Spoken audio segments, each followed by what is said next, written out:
Pour ce temps. Alléluia. Bonjour à chacun, chacune. Comment allez-vous ce matin? C'est mon micro qui est coupé ou c'est vous qui ne parlez pas? Bonjour à chacun, chacune. Comment allez-vous ce matin? Amen. Je vous accueille dans la maison du Seigneur. Je veux accueillir peut-être de nouvelles personnes. Nous sommes dans la période de célébration de la naissance du Seigneur Jésus et il y a des voyages, il y a des invitations, il y a des va-et-vient, il y a des visites. Et donc, je suis persuadé qu'il y a peut-être de nouvelles personnes au milieu de nous. Soyez donc accueillis. Et peut-être, pourquoi ne pas vous accueillir les uns les autres? Pourquoi pas? Avec un peu d'enthousiasme. D'accord? Dis à ton voisin, bienvenue. Voilà. Bienvenue dans la maison du Seigneur. Dis-lui que tu es content de le voir. Alléluia. Alléluia. Même si vous venez de la même maison, accueillez-vous. Alléluia. Il y en a qui disent, ça fait longtemps que je le vois, mais ce n'est pas grave. C'est bien de se sentir accueilli dans la maison du Seigneur. Alléluia. Alléluia. Comme je l'ai dit, nous sommes dans la période de la célébration de la venue du Seigneur Jésus. Nous sommes aujourd'hui le 24 décembre 2023 et je sais qu'après ce culte, il y a encore des courses à faire, il y a des invitations qui fusent à droite et à gauche. Mais si vous voulez bien, pour l'instant, nous allons venir simplement au pied du Seigneur et écouter sa parole. Est-ce que ça vous dit? Même si vous avez dit non, je vais prêcher quand même. On va prier. Alléluia.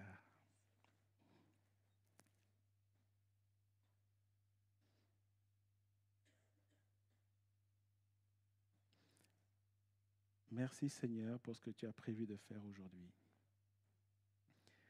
Nous recevons ces choses. Nous ouvrons nos cœurs à ce que toi tu veux faire. Tu nous précises dans ta parole que quand ta parole elle est prêchée, il y a un effet qui se produit. Seigneur, nous disons merci pour cet effet. Nous voulons ouvrir nos cœurs à cela, nous voulons ouvrir nos oreilles.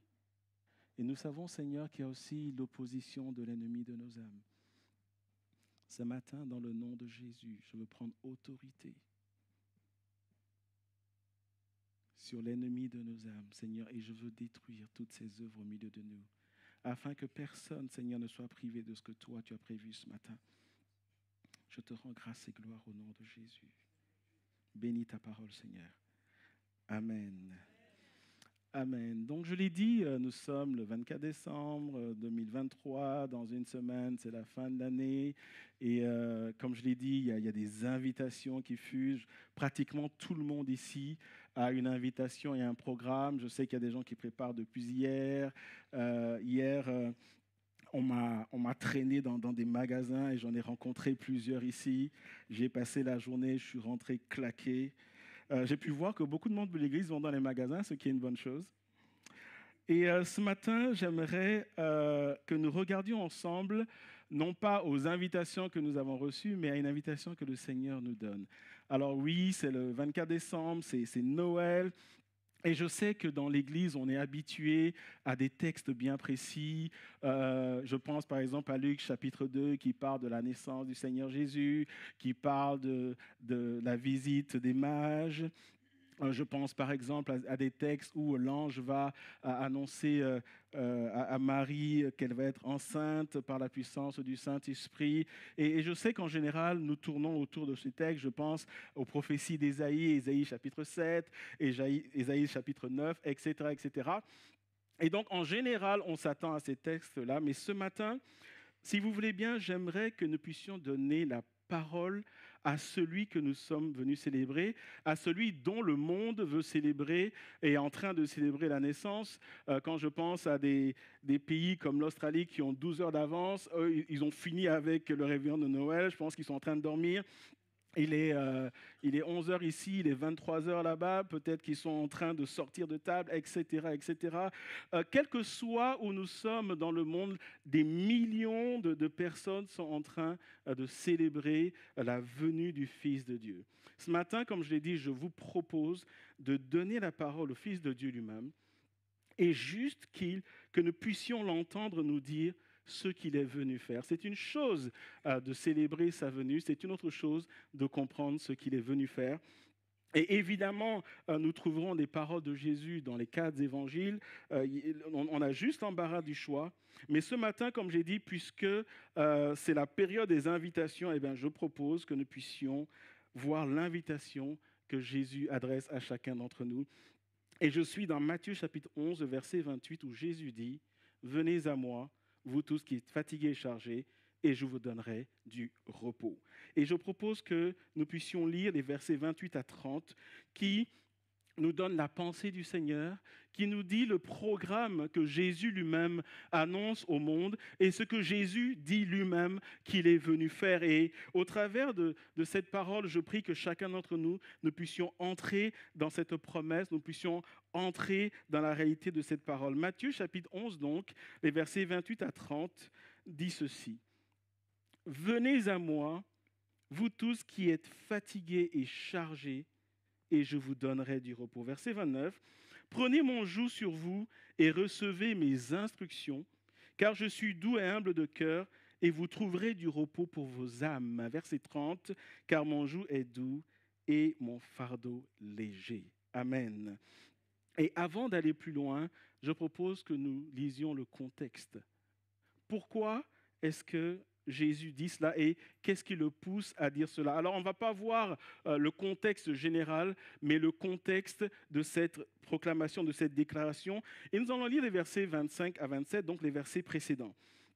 Donc, Matthieu 11, 25 à 27, Jésus prie.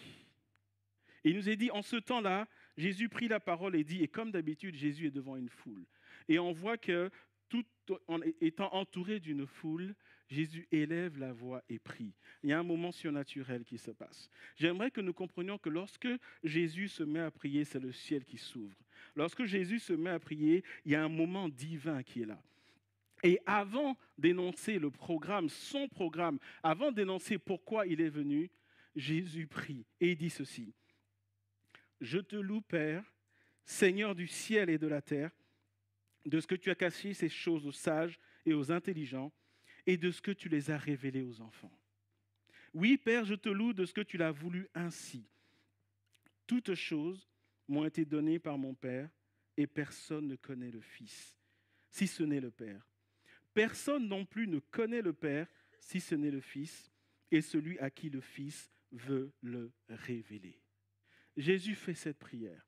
Et si vous avez bien compté, il cite 5 fois le nom du Père. Il est dans la présence de Dieu et quelque part, Jésus dit qu'il est lui-même Dieu. Il déclare, il établit sa divinité. Et je sais que dans l'Église, lorsqu'on dit Jésus déclare sa divinité, pour nous, c'est un peu comme une information. Mais quand Jésus, dans sa prière, il déclare sa divinité, il est en train de dire que ce qu'il va dire après va s'accomplir. Est-ce que vous me suivez ce matin?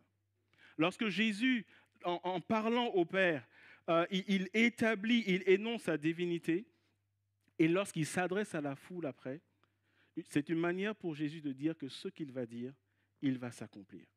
Et ensuite donc, Jésus va dire, « Venez à moi, vous tous qui êtes fatigués et chargés, et je vous donnerai du repos. » D'une certaine manière, ce passage s'adresse à tous ceux qui ne le connaissent pas. Mais nous allons voir que ce passage s'adresse aussi à ceux qui le connaissent. Et dans cette déclaration, dans ce verset 28, Jésus lance une invitation. Et ce matin, j'aimerais que nous puissions ensemble voir les caractéristiques de cette invitation. Je l'ai dit, on a reçu des invitations, qu'il s'agisse de cartes virtuelles, qu'il s'agisse de cartes papier, quoique je ne sais pas aujourd'hui qui reçoit encore des cartes papier.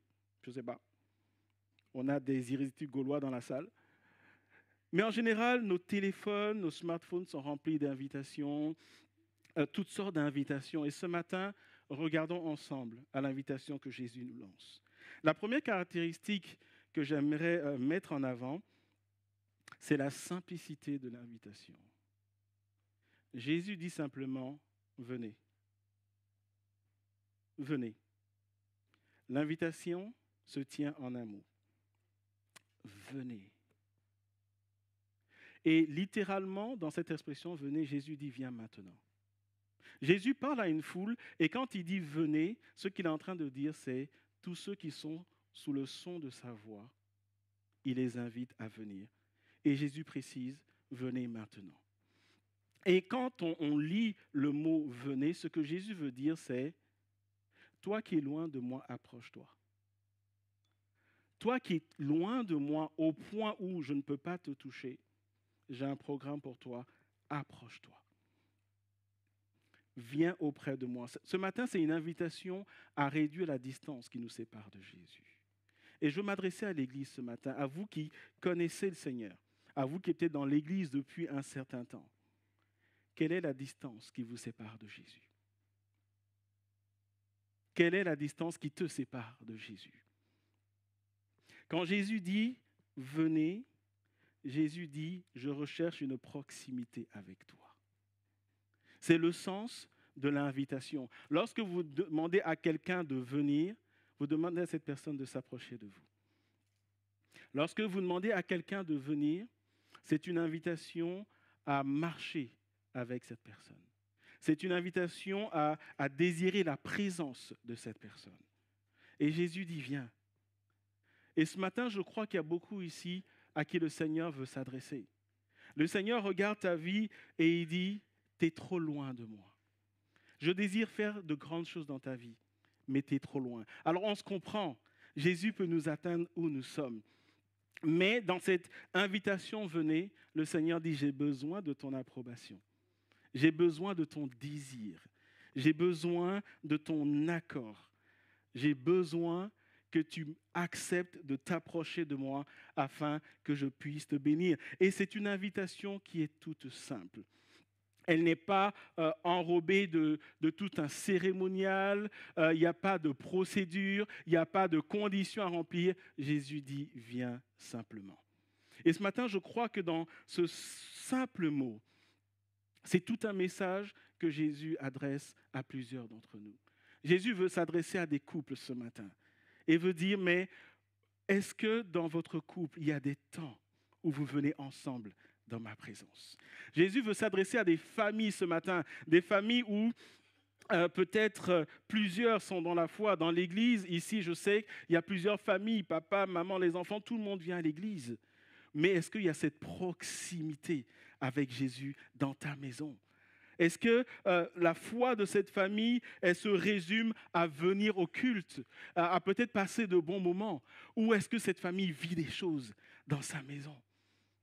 Est-ce que vous me suivez ce matin? Jésus dit, venez, viens. Et il y a cette urgence qui est là pour dire, viens maintenant.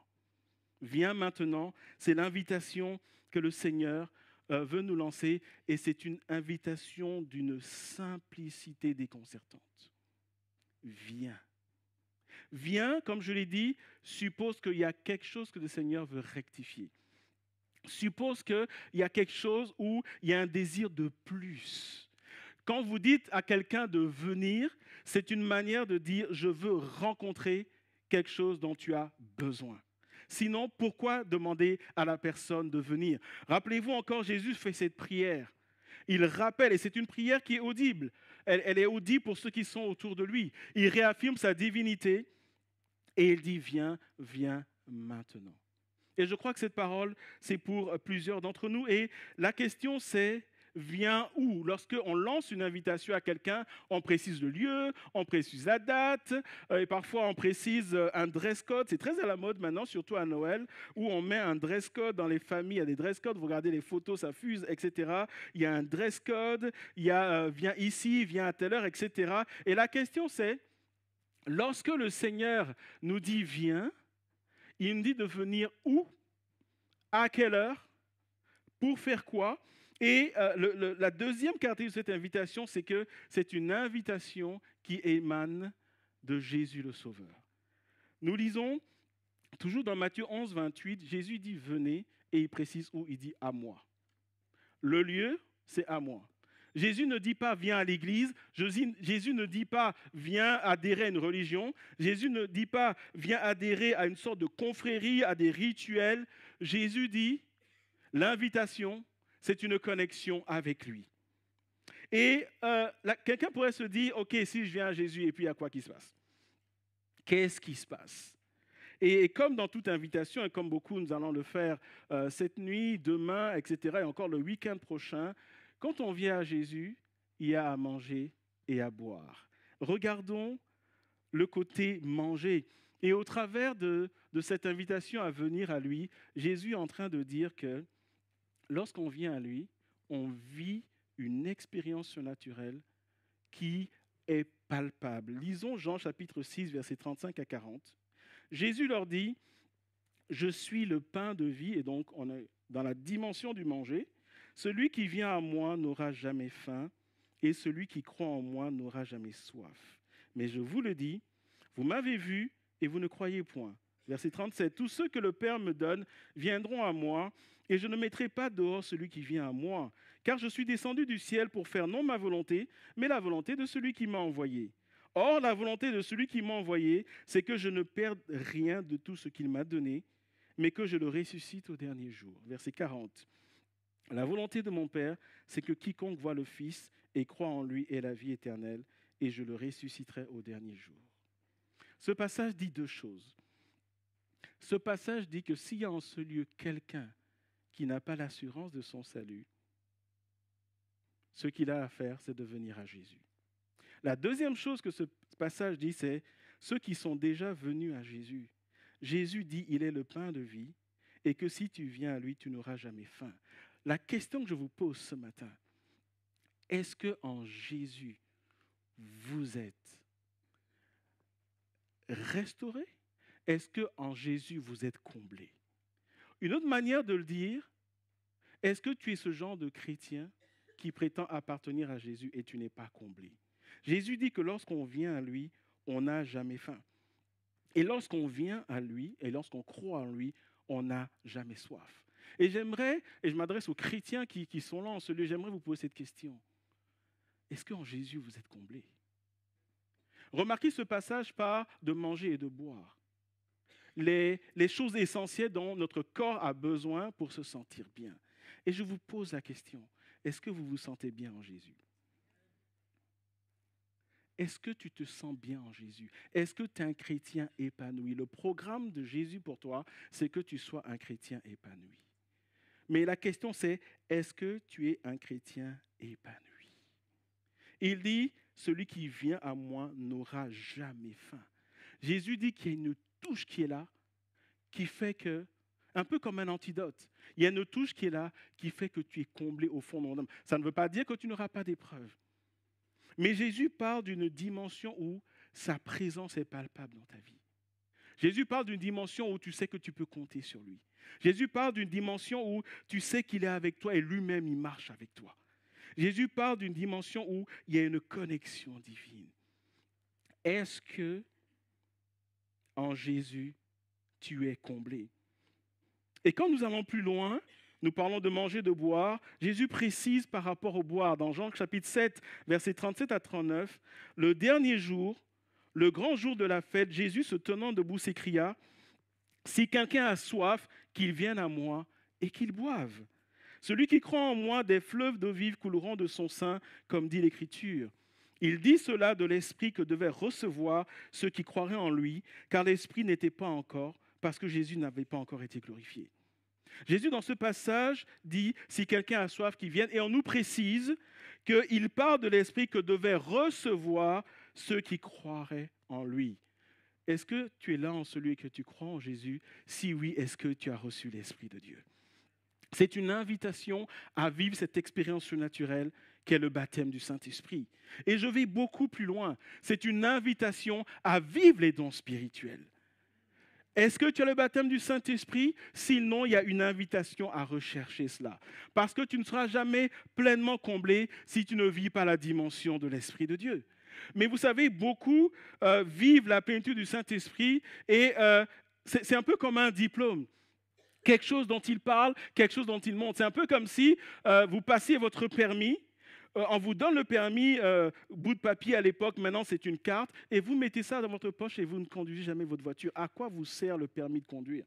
Est-ce que vous savez qu'il y a des gens qui ont le permis de conduire et ils mettent ça dans la poche? Mais lorsque Jésus parle de l'Esprit de Dieu, Jésus va beaucoup plus loin et c'est une invitation à vivre les dons de l'Esprit. est-ce que tu aspires au don du Saint-Esprit? Il y a tellement pour toi. Et Jésus dit, si quelqu'un a soif, qu'il vienne à moi et qu'il boive. Boire quoi? Jésus parle des fleuves d'eau vive. Il parle d'une dimension surnaturelle. Est-ce que tu vis le surnaturel? Jésus t'appelle à venir pour que tu vives le surnaturel. Parce que c'est alors que ton Dieu sera palpable dans ta vie.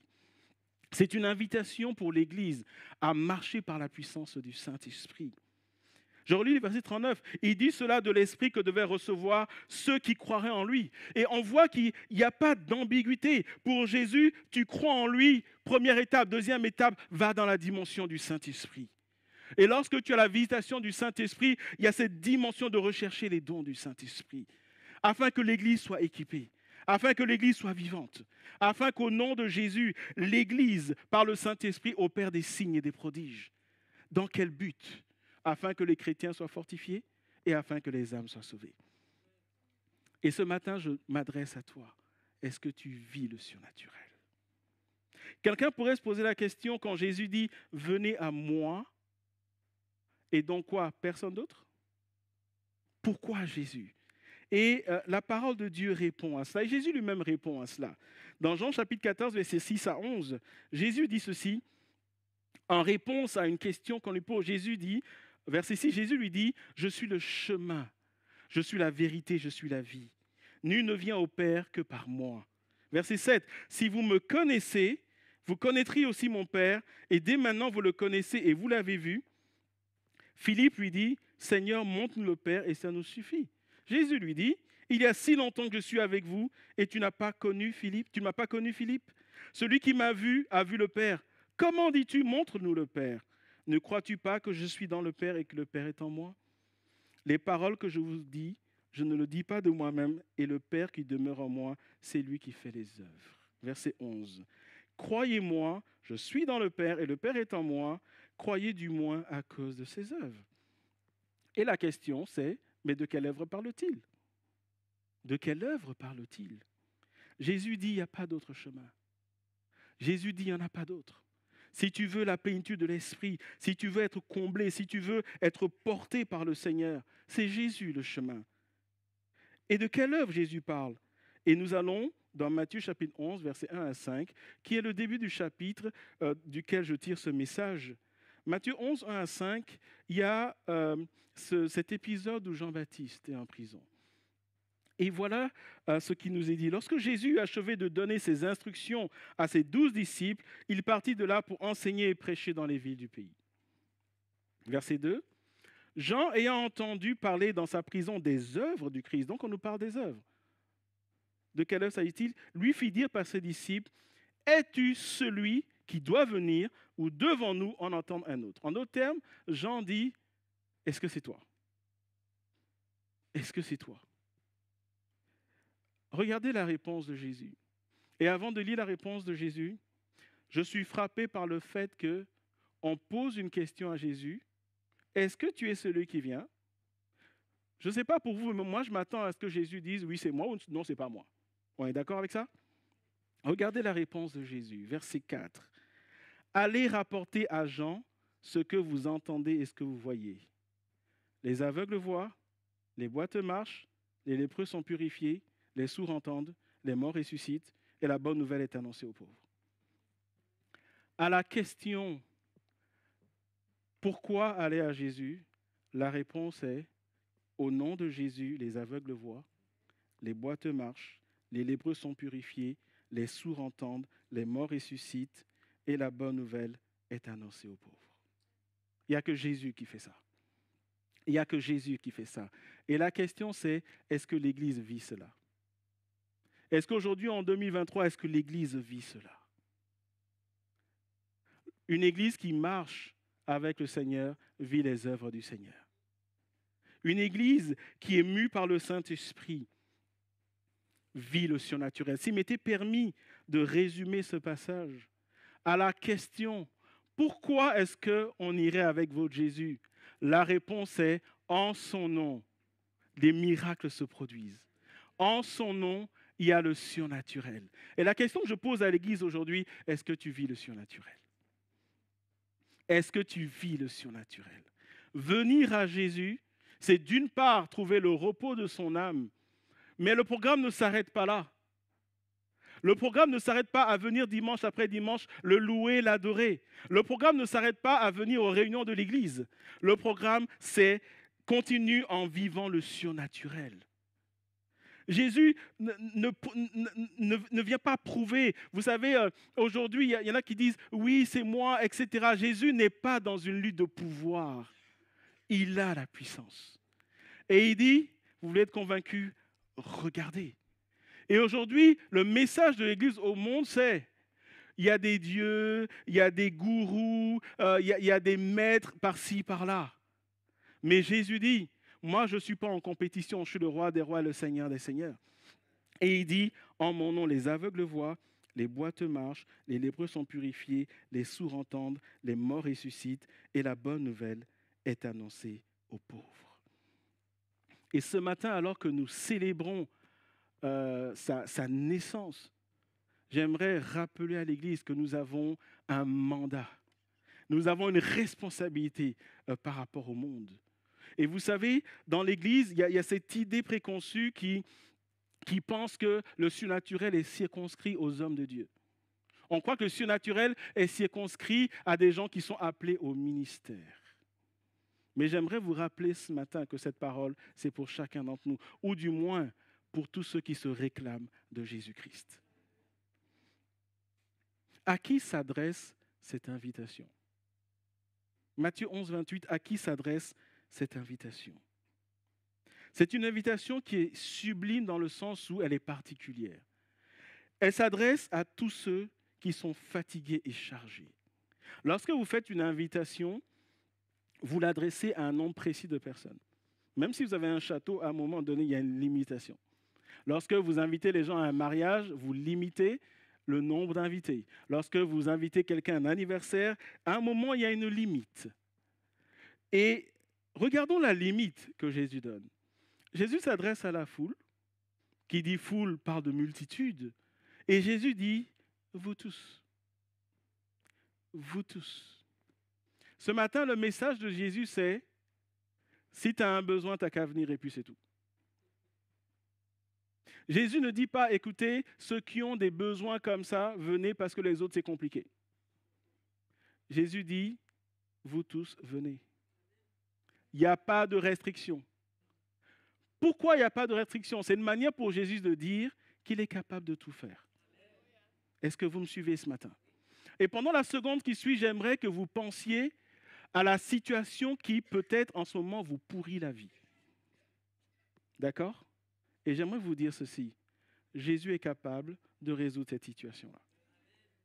Est-ce que vous me suivez ce matin?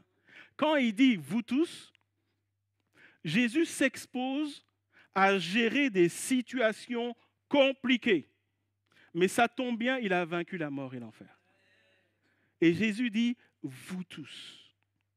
Vous tous. Il n'y a pas de restriction. Et vous savez quoi? Dans l'Église, on est champion. Lorsque nous vivons des situations, au lieu de venir à Jésus, qu'est-ce qu'on fait?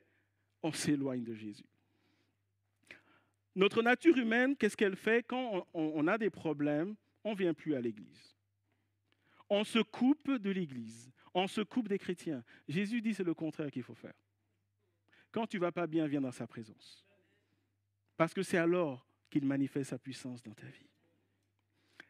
Qu'est-ce que tu vis aujourd'hui qui est compliqué? Jésus dit, vous tous. Il n'y a pas de critères. Je suis souvent amusé par le fait que parfois je vois sur des cartes d'invitation, et j'ai vu ça il y a quelques mois, l'invité n'invite pas. Vous avez déjà vu ça?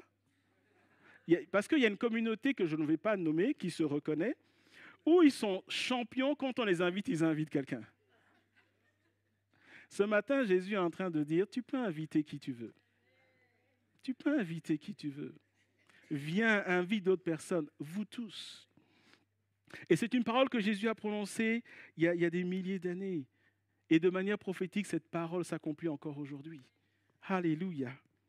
Vous tous. Mais Jésus va préciser qui est fatigué et chargé. Et j'aimerais que nous puissions réfléchir à ce que ça veut dire être fatigué et chargé.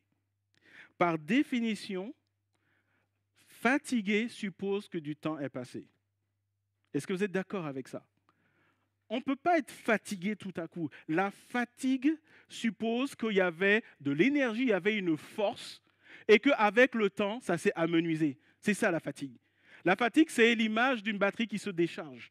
Une batterie qui se décharge, par définition, est déchargée. Et Jésus est en train de s'adresser à tous ceux qui, avec le temps, sont en train de perdre de la force. À tous ceux qui vivent sur quelque chose qui est en train de les écraser. Jésus est en train de parler à tous ceux qui vivent quelque chose depuis un certain temps. Ça prend du temps. Ça s'étire dans le temps, au point où tu n'as plus de force. Jésus parle à ceux-là et il parle aussi à ceux qui sont chargés. Par définition, ceux qui portent quelque chose, mais ça devient trop lourd pour eux. Par définition, quand tu te dis chargé, ça veut dire que tu ressens que ça pèse. Et Jésus dit, tous ceux qui vivent quelque chose qui dure dans le temps, tous ceux qui vivent quelque chose qui pèse, et qui malgré ça avancent, mais ça pèse, et ça t'amène dans une situation d'épuisement, Jésus dit, viens, je vais m'occuper de toi. Est-ce que vous me suivez ce matin? Ça me rappelle, il y a quelques années, j'ai reçu, je pense que c'était un peu avant le Covid, 2018 ou 2019, j'ai reçu un jour comme ça un coup de fil d'une sœur que je connais en Afrique, et elle m'appelle et elle a utilisé une expression que j'avais jamais entendue avant. Elle m'a dit, Franck, je suis fatigué d'être fatigué. Et je lui ai dit, mais qu'est-ce que ça veut dire? Et on pouvait entendre dans sa voix des sanglots. Et je connaissais son histoire, c'est une jeune femme qui est née dans une famille qui n'était pas désirée et qui a grandi dans une famille où les parents n'étaient pas ensemble. Et elle savait qu'elle n'était pas désirée. Et elle a grandi avec ce sentiment de rejet, ce sentiment mais vous savez, c'est ces questions du style, pourquoi moi je ne vis pas avec mes parents? Pourquoi je ne suis pas comme les autres? Du style, pourquoi à la sortie de l'école, c'est ou papa ou maman qui vient? Et elle a grandi avec ça. Et comme je connaissais sa vie, elle allait à l'église, mais à un moment, elle m'appelle et elle me dit, j'ai besoin d'aide. Elle me dit, je suis fatiguée d'être fatiguée. Et je lui dis, mais explique-moi, qu'est-ce que tu vis? Elle dit, je ne sais pas ce qui se passe, mais j'ai toujours caché ça à tout le monde, mais ça fait des années que je suis en colère. Elle dit, je ne sais même pas pourquoi je suis en colère. Je blesse les gens qui sont autour de moi, je vais mal, je ne dors pas la nuit. Je montre toujours une image assez belle aux gens, mais je suis fatiguée d'être fatiguée. En fait, elle voulait dire, j'en ai marre de ma situation. Elle dit, je ne sais même pas pourquoi je suis en colère. Je travaille, je gagne de l'argent, me dit-elle, mais ça ne m'apporte rien. Elle habite dans une maison. En fait, elle n'a pas de besoin financier. Mais elle me dit, je suis fatiguée d'être fatiguée. Et je lui dis comme ça, tu as besoin de Jésus. Ça avait l'air trop simple. Elle me dit, tu es sûr? Je dis, oui, je suis sûr. Je savais qu'elle allait à l'église et je lui dis, il est temps que tu fasses le point avec Jésus. Je sais que tu vas à l'église, mais maintenant, il est temps que tu te donnes à lui. Quelques semaines après, elle a suivi mon conseil. Elle a vraiment crié à Dieu, c'est elle qui me raconte après, elle a vraiment crié à Dieu, elle a dit, à partir d'aujourd'hui, je veux à 100% me donner à toi. Et à partir de ce jour, elle a vécu une paix. Une semaine a suivi, elle va à l'église avec un cœur nouveau et un pasteur à côté d'elle qu'elle ne connaît pas, qui lui dit en anglais, écoute ma sœur, je ne sais pas ce que tu vis, mais le Seigneur me dit, il veut te remplir de son esprit. Une semaine après, elle a été baptisée du Saint-Esprit.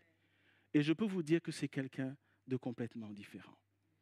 Et il y a quelques mois, j'ai eu des nouvelles de sa fille parce qu'il se trouve que cette jeune femme a donné naissance à une fille également hors mariage. L'histoire se répétait. Et il se trouve que, et ça date de peut-être avril-mai de cette année, il se trouve que sa fille, qui est une jeune adulte, vivait exactement les mêmes choses. Et je ne lui ai pas dit que sa mère m'avait dit ça, mais elle redit la même chose. Elle dit, je ne sais pas pourquoi je suis en colère. Elle dit, je suis une boule de colère. Oui, et c'est quelqu'un elle peut passer des jours et des jours enfermée sans parler à personne. Elle disparaît des radars. Elle va à l'UNIF, elle revient, elle disparaît des radars. Elle est en colère. Et elle dit, je ne sais pas pourquoi. Je lui ai dit, tu as besoin de Jésus. Elle fait la même démarche que sa mère il y a quelques années auparavant.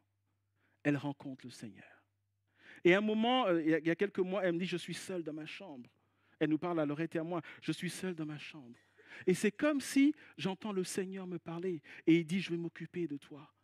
Et elle entend le Saint-Esprit lui dire, je veux te remplir de ma présence. Et dans sa chambre, elle est baptisée du Saint-Esprit. Et qu'est-ce qui s'en est suivi? Une personne nouvelle. Je vous dis que Jésus, il reçoit et il prend soin de ceux qui sont fatigués et chargés. Je veux aussi partager avec vous, parce que vous savez, dans les églises, nous évitons de parler de ces choses. Mais ce sont des choses que beaucoup vivent. Je vais vous parler d'une jeune femme qui, depuis plusieurs mois, vient au milieu de nous et qui ne connaissait pas le Seigneur. Et Dieu nous a montré qu'il y avait des liens démoniaques dans sa vie. Alors je sais que ça ne se dit plus dans les églises, mais je suis désolé de le dire, aujourd'hui encore le diable et les démons agissent. Et le Seigneur nous a montré qu'il y avait des manifestations démoniaques dans sa vie. Parce que cette jeune femme, depuis son enfance, s'est adonnée à de la magie, à de la sorcellerie. Évidemment, elle ne se rendait pas compte elle-même. Elle trouvait ça normal. Et avec une équipe de frères et sœurs, on a pris le temps de jeûner et de prier pour elle. Et nous sommes allés chez elle à la maison. Nous lui avons fait confesser Christ. À peine on lui a fait confesser Christ, il y a une manifestation démoniaque. Nous étions 3, avec son mari 4. C'était impossible de la maîtriser. Parce qu'il y avait une manifestation d'un démon. Et nous avons pris le temps de jeûner et de prier. Je vous passe les détails. Quelques semaines après un temps de jeûne et de prière, comme la parole de Dieu nous le dit, nous avons prié pour elle. Et les démons sont partis. Et aujourd'hui, c'est une femme libérée. Et ça fait partie de quand Jésus dit, vous tous qui êtes fatigués, chargés. Est-ce que tu es fatigué, tu es chargé? Est-ce qu'il y a des joues spirituelles sur ta vie, dans ta famille? Est-ce que dans ton couple, tu vis un truc où tu sens que c'est spirituel, où tu sens que les démons ont une mainmise? Est-ce que dans ta propre vie, tu fais des choses, mais tu te rends compte que tu es dominé par quelque chose? Jésus dit, quel que soit ce que c'est, s'agit-il du pouvoir du péché, s'agit-il du pouvoir des démons, viens à lui parce que c'est Jésus qui délivre. J'ai dit que nous avons prié pour la personne, mais ce n'est pas nous qui l'avons délivré, c'est le Seigneur qui l'a délivré. Nous avons prié au nom de Jésus parce que c'est l'autorité qu'il nous donne. Vous tous qui êtes fatigués et chargés. Et vous savez, pour venir à cette jeune femme, vous savez ce qui a ouvert la porte à la délivrance? Ça a été son désir d'être délivrée et la foi qu'elle a mis en Jésus. Est-ce que vous me suivez ce matin? Le Seigneur ne peut pas le faire au-delà de toi. C'est pour ça qu'il dit, viens. Quand tu viens à Jésus, tu dis, Seigneur, voilà ma situation. Jésus dit, bienvenue, je vais m'occuper de toi. Je vais m'occuper de toi. Je vais m'occuper de ton couple, je vais m'occuper de ta famille.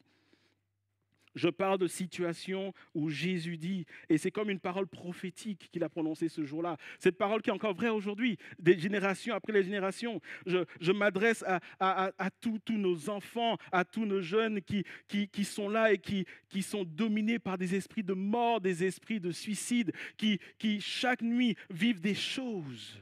Jésus veut te délivrer pour autant que tu désires le faire, pour autant que tu désires venir à lui. Et enfin, caractéristique de cette invitation, c'est une invitation qui apporte une sûreté. Jésus dit, et je vous donnerai du repos. Alors quand on lit ce passage, on croit que quand on vit la foi chrétienne, la vie est belle, tout va bien. Jésus n'a pas dit ça. Jésus n'a pas dit que quand tu viens à lui, même quand il pleuvra, toi, il y aura le soleil dans ta vie. Jésus n'a pas dit ça. Jésus a dit, et la parole de Dieu nous dit qu'il pleut sur les bons et sur les méchants. Le soleil se lève sur les bons et les méchants. Mais la différence, c'est que le Seigneur sera avec toi. Quand il dit « je vous donnerai du repos », je vous invite à regarder à la formulation que le Seigneur donne.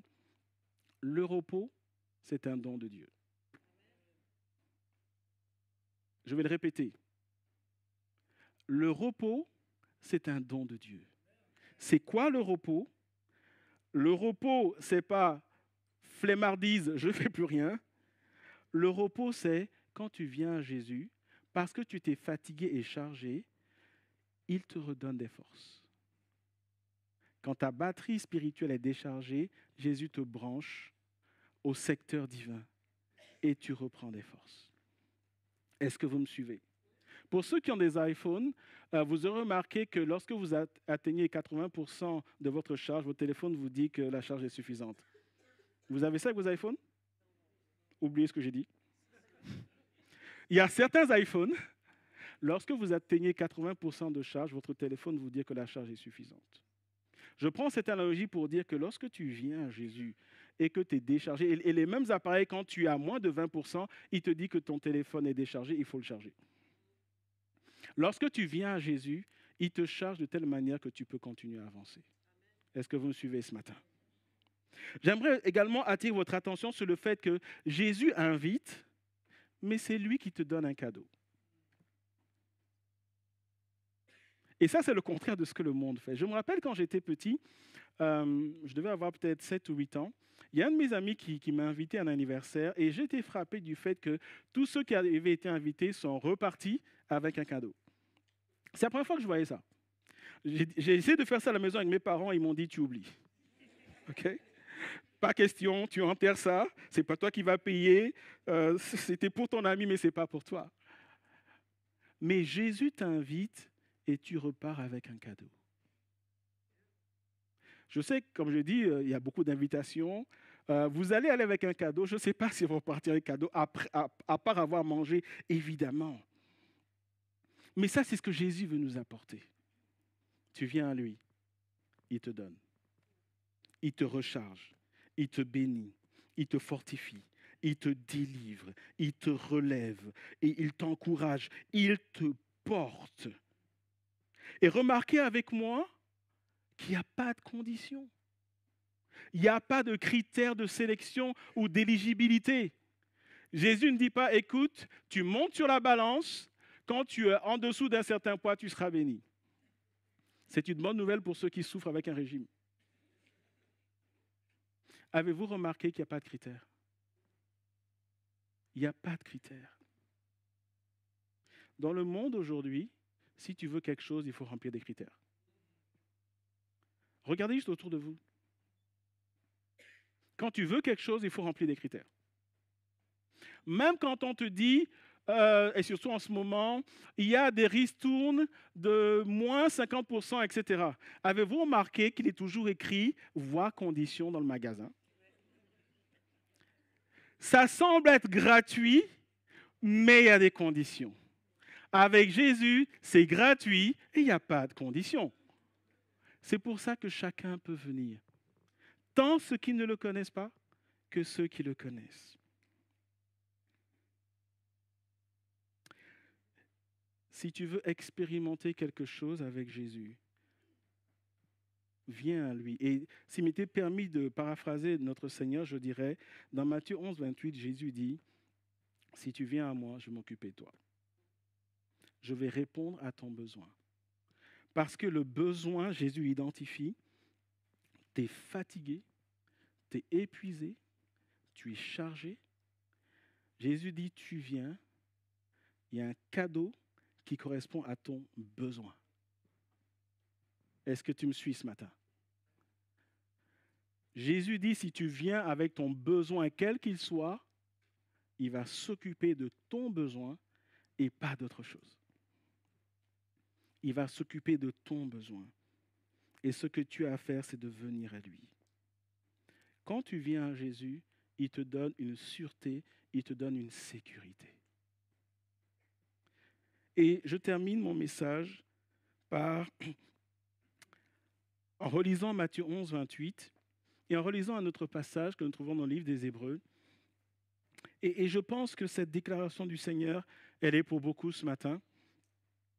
Venez à moi, vous tous qui êtes fatigués et chargés. Ta part, c'est de venir. Jésus identifie ta condition. Et Jésus dit, je vais faire ma part. Et je vous donnerai du repos. Jésus n'a pas dit, je vais essayer. Ou on va tenter. On va prier pour voir. Et je vous donnerai du repos. Dans Hébreux chapitre 4, verset 16, nous trouvons une déclaration de l'auteur de l'Épître aux Hébreux qui fait écho à ce que Jésus a dit. Cette parole s'adresse à des chrétiens en particulier. Approchons-nous donc avec assurance du trône de la grâce afin d'obtenir miséricorde et de trouver grâce. Dans quel but? Pour être secourus dans nos besoins. Ce verset a été mis pour ceux d'entre nous qui disent « Moi, je n'ai pas qu'un besoin, j'en ai plusieurs ». Jésus dit « Tu n'as pas d'excuse ». Parce que souvent, on dit que notre situation, elle est terrible et tchic et tchac. Jésus dit « Il y a un secours que tu vas recevoir pour ton besoin ». Avez-vous remarqué que le besoin n'est pas spécifié? Pourquoi? Pour laisser libre cours ou pour ouvrir la porte à tout type de besoin. Est-ce un besoin émotionnel? Est-ce qu'en ce moment, tu as peur? Je te pose la question. Est-ce qu'en ce moment, tu es morte de peur? Est-ce que tu es assailli par l'inquiétude? Est-ce qu'il y a un truc qui pèse qu'il a? Est-ce que quand tu regardes l'avenir, tu as le cœur qui bat au point où ça t'empêche de dormir? Est-ce que tu as une situation qui te rattrape, un truc du passé qui te rattrape et tu es débordé par le truc? Jésus dit, et pour revenir à Hébreu, approchons-nous donc. Quand vous lisez les versets précédents, on explique que Jésus l'a tout fait. Maintenant, on dit, mais approche-toi. Approche-toi. Approche-toi de quoi? De qui? Approche-toi avec assurance. Viens comme quelqu'un qui va être rencontré. Ne viens pas avec le doute, viens avec la foi. Et viens avec assurance. Auprès du trône. Pourquoi le mot trône? Le trône, dans le sens biblique, signifie un relâchement de puissance et d'autorité. Viens auprès de celui qui a l'autorité. Viens auprès de celui qui a dominé la mort et l'enfer. Viens auprès de celui qui est au-dessus de toutes choses. Tu vas obtenir miséricorde, tu vas trouver grâce et tu vas être secouru dans tes besoins. Est-ce qu'on peut prier ce matin? Alléluia. Alléluia. Alléluia. J'invite Pamela à me rejoindre. Alléluia. Alléluia. Selon Matthieu chapitre 11, Jésus élève la voix et il prie le Père. Les versets 25 à 27. Il proclame sa divinité à ses auditeurs. Et aujourd'hui encore, Jésus nous rappelle qu'il est Dieu. Alors que le monde célèbre et le monde met en avant un petit enfant dans une crèche et où on est dans une dimension commerciale, où on est dans une dimension festive et il n'y a pas de mal à fêter. Mais lorsque le monde met en avant un petit garçon, Jésus nous rappelle aujourd'hui qu'il est Dieu.